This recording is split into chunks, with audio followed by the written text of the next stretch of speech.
Yo, Boomer Deals channel here. We're at sort of a lull in the NBA calendar right now, so I thought it'd be a good time to rank every NBA team based on my level of excitement for watching them in the next calendar year. So we got a few tiers and we're gonna go through every NBA team. I'll tell you why I'm ranking them where they are. First off, make sure you subscribe to the Boomer Deals channel to get more vids like this, and like the video, comment, share it with a friend. Let's go.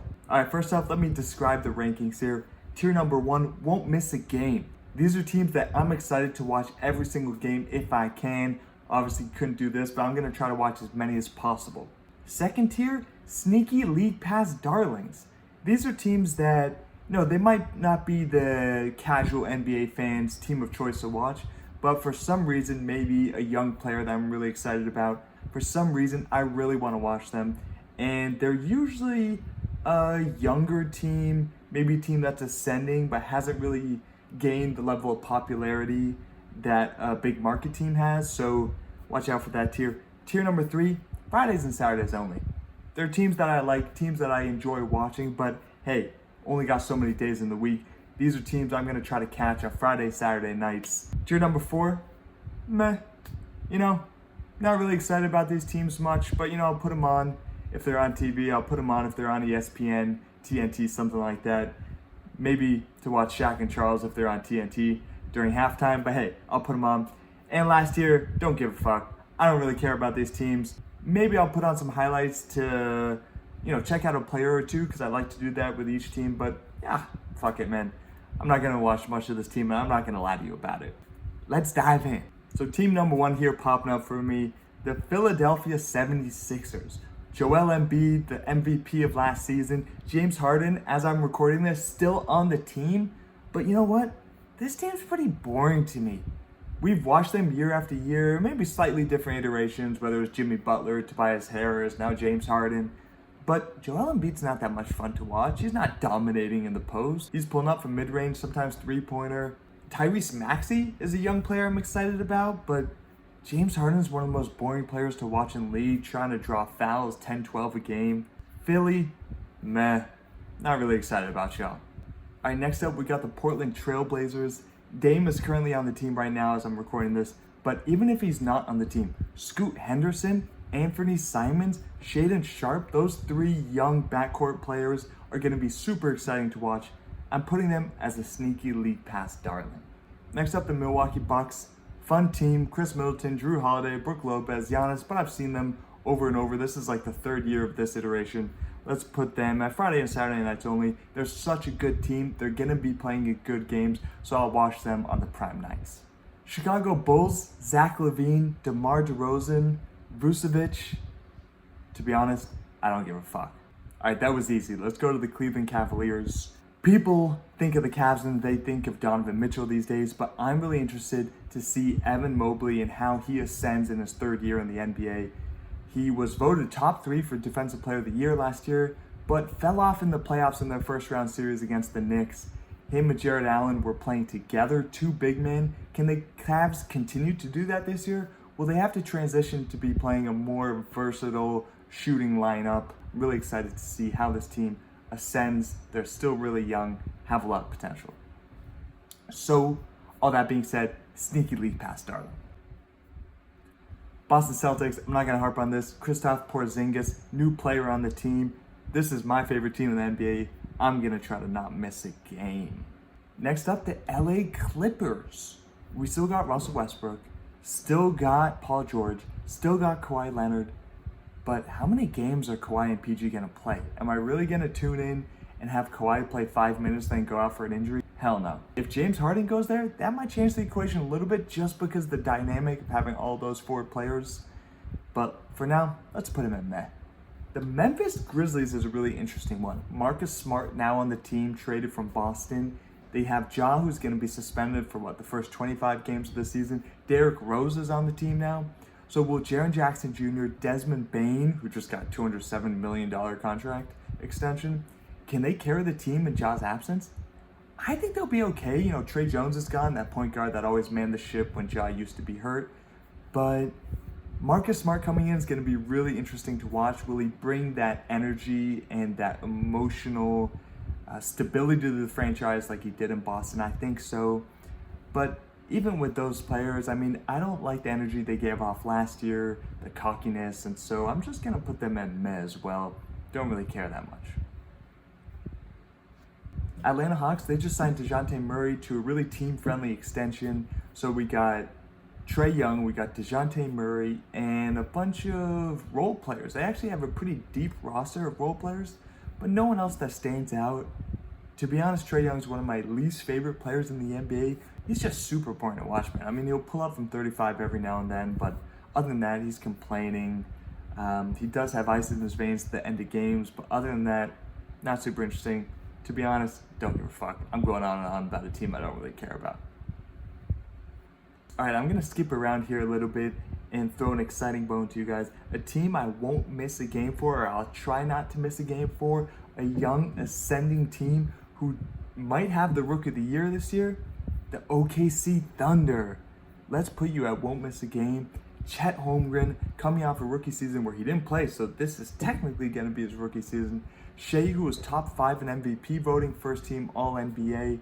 We got Giddey, we got J-Dub and J. Will, the two Jalen Williams, who are young ascending players. This is a team of young athletes that can all handle the ball. They have a little bit of a shooting problem, not that much shooters, but maybe Chet can fix that from the outside as a big man. Their defense is going to be great with Chet in the paint. I'm really excited to watch this team. I think Shea's going to go off again, 30-plus points a game again. Giddey going to be manning that point and spreading the ball out. It's going to be really, really, really fun team to watch. All right, let's continue going through the listener order. The Miami Heat are up next. In the regular season, boring. Even in the playoffs, pretty boring.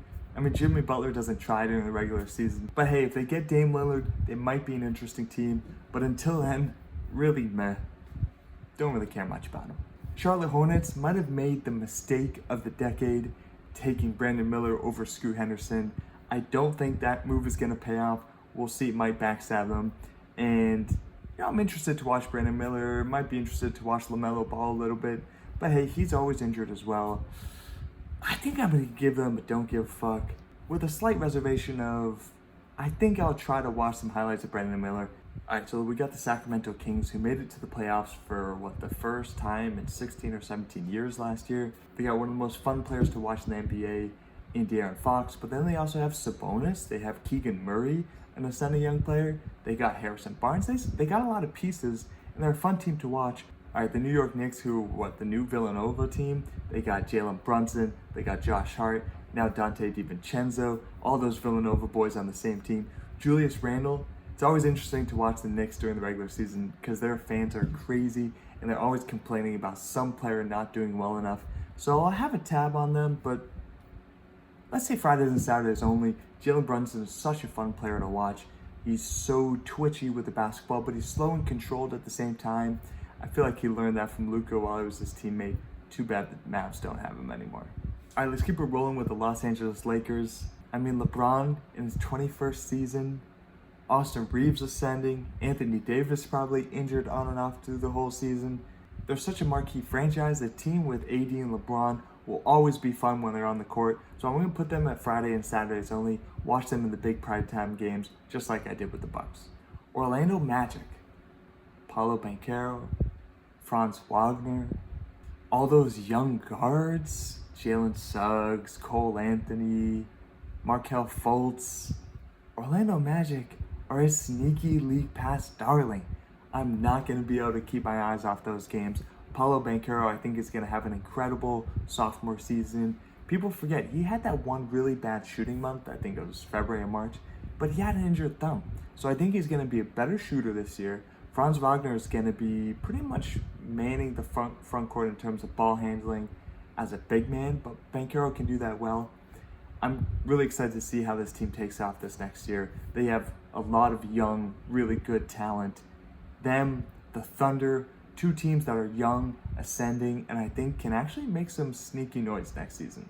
Dallas Mavericks, I'm going to put it Fridays and Saturdays only. I'm sort of reserving this tier for good teams that have really good players that aren't necessarily fun to watch every night, but when they're playing against other good teams, the games are going to be awesome. I'm not going to want to keep my eyes away. And so I'm going to put the Dallas Mavericks on the Fridays and Saturdays only tier. Brooklyn Nets, the only thing I'm really looking forward to here is how Mikal Bridges ascends. Will he get the Most Improved Player of the Year award this year? But other than that, meh. Have some good young players. I'm going to put them at meh. And the Denver Nuggets, the reigning NBA champs, I won't miss a game, man. Nikola Jokic is the most fun player to watch in NBA, maybe NBA history after Magic Johnson or Michael Jordan, let's say. But Nikola Jokic, he's always spreading the ball out. He's always finding teammates. He's such an unselfish player that can have 40 points one game, can have 20 assists one game, or can have 40 points and 20 assists in the same game. I'm not going to be able to miss a game. Let's go Denver Nuggets, tier number 1. Indiana Pacers. So when you think Pacers these days, we're thinking Tyrese Halliburton, got that $250 million contract extension, but they also have Benedict Mathurin. They also have Andrew Nembhard. And then don't remember, Miles Turner, Buddy Hield. So they got a pretty solid foundation, and I'm putting them with the sneaky league pass darlings. Tyrese Halliburton is one of my favorite players in the NBA right now. He's an old school point guard. He's a pass first, 10 plus assists per game point guard, which I really love. It's rare in today's NBA. He's going to be finding players all around the court, spreading it out, but also shooting 40% from beyond the arc. I will be watching as many Pacers games as I can. They're a sneaky league pass darling. New Orleans Pelicans, I'm putting with the meh teams. I mean, they're all right. Zion, Brandon Ingram, but how many games are those two going to play? They're sort of like the Clippers, the second less glamorous Clippers of the Western Conference. Not much else to say with them. Let's just put them at meh. Detroit Pistons, I'm also putting at meh. I mean, they have Cade Cunningham, who was injured most of last season with, a calf injury. I'm really excited to see him. He was one of my favorite rookies 2 years ago. Him, Jaden Ivey, they have this nice, young, solid backcourt there, but and then they have those big guys, right? They have Duren, they have James Wiseman. Will those guys get better with more playing time and experience? But other than Cade Cunningham and maybe wanting to see James Wiseman, there's not much else to see on that team. Toronto Raptors, don't really give a fuck, man. Same team, so many years in a row. After Kawhi left, they've been pretty boring. Scotty Barnes is there, but he sort of had a worse sophomore year than rookie year, so, Fred VanVleet is gone. Pascal Siakam's still on the team. I don't know. They just don't excite me. Nothing much to get excited for. Let's keep it moving. Houston Rockets next up here. And I'm putting them with the sneaky league pass darlings. There are so many young players on this team that I'm excited to watch. If two of them hit, they'll be a fun watch. Ahmed Thompson, Cam Whitmore, both drafted this year for them. But then you still got Jalen Green, you still got Jabari Smith Jr., Alperen Sengun is on the team. So those 5 alone are going to be really fun to watch this year, see if they can get a little bit better than last year. Or for the rookies, see if they actually have game. Ahmed Thompson was playing in overtime elite last year, a league that didn't really have good competition. Looked great in his first preseason game. So the Rockets are going to be a sneaky team that I'm going to love to watch next year. Cam Whitmore might have been the steal of the draft, going in the 20s after being a projected top 10 and in some drafts top 5 player and talent in the draft. So the Houston Rockets are going to be a really fun team to, and also, oh my gosh, I forgot they had Dylan Brooks, which is going to bring them attention. Fred VanVleet, a good veteran presence now in the locker room, and Ime Udoka's back on the sidelines. Left Boston, now on the Houston Rockets after that little mishap he had in Boston. So the Rockets are going to be a fun team to watch. Oh, and the San Antonio Spurs. Like everyone else, I will not miss a game of Wemby playing for the Spurs during his rookie year. I'm assuming he'll play maybe 58 to 65 games just because they're going to be cautious. They're going to try to not overwork him during his rookie year. But man, when he plays a 7'4" big man that can shoot, dribble, and pass, and swat maybe 4 blocks a game, he might get up to. So I'm going to be watching Wemby on the Spurs in his rookie season. The Phoenix Suns, let's put them in Friday and Saturdays only. I know they got Bradley Beal this offseason, but with KD, Book, Bradley Beal, DeAndre Ayton, they're a really good team. Hopefully they're going to be a really good team, paying, what, $168 million to those 4 players alone. But they're not super exciting. I mean, I'm going to be really excited to see them in the playoffs, but throughout the season, I'm guessing some of those players are going to get injured and not play every game. So I'll watch them on Friday and Saturday nights against the other solid teams that I have in this tier. Other than that, I'm going to stay away for the most part. All right, the Minnesota Timberwolves. Up there with Tyrese Halliburton, Anthony Edwards is one of my favorite players to watch in the NBA. On any given night, you might get the nastiest dunk, the nastiest highlight reel you've seen the whole season. And so Anthony Edwards, the thing is, they also have some interesting drama. Cat, Rudy Gobert, can they play 2 big men like that at the same time? I think I might put them as a sneaky league pass darling just because I love Anthony Edwards. And I'm really interested to see, can they really play Cat and Rudy Gobert, or will they have to trade one of those 2 players? And if they do, they gave up so much to get Rudy Gobert. It seems like they would have to trade Karl Anthony Towns just to not look like fools. But if they do that, what kind of return are they going to get back for him? I mean, he's getting up in age. I know some people were like, oh, he's going to be the next big thing. He even said this summer he's changing the game, the evolution of the game. But I'm putting them on this tier really just because I love Anthony Edwards. Golden State Warriors, let's put them with those other solid teams that have some really amazing players, so I'll watch them on those Friday and Saturday primetime games.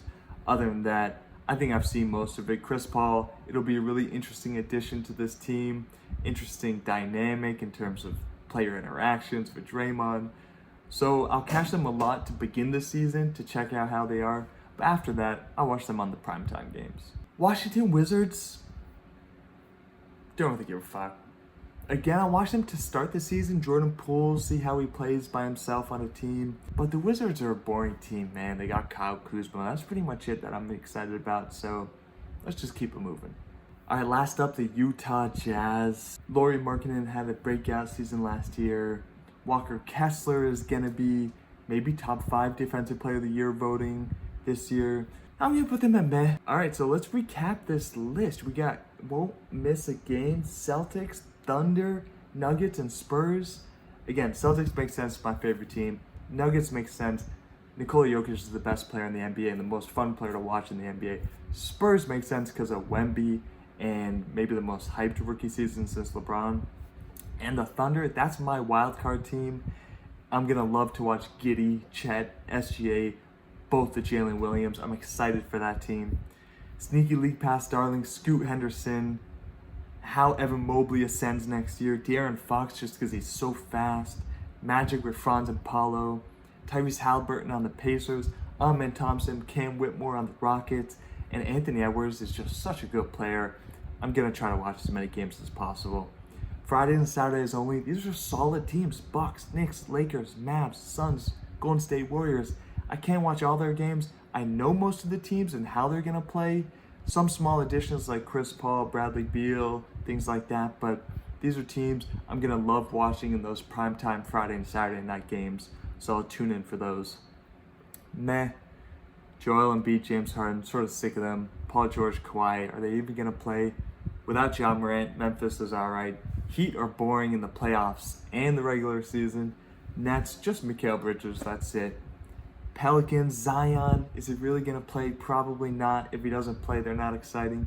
Cade Cunningham is the only exciting player on the Pistons. And on Utah, Walker Kessler and Lauri Markkanen just doesn't do it for me. And don't give a fuck. Bulls, Hawks, Hornets, Raptors, Wizards. These are going to be some of the worst teams in the NBA next season. Maybe the Hawks will be a 7th seed in the East, but that's pretty much it. So that is my list. Thanks for tuning into this video. Bloomer Deals channel. Make sure y'all like and subscribe. Appreciate you tuning in, and make sure you look out for the next video I upload. Cheers, man. Big up. Peace out.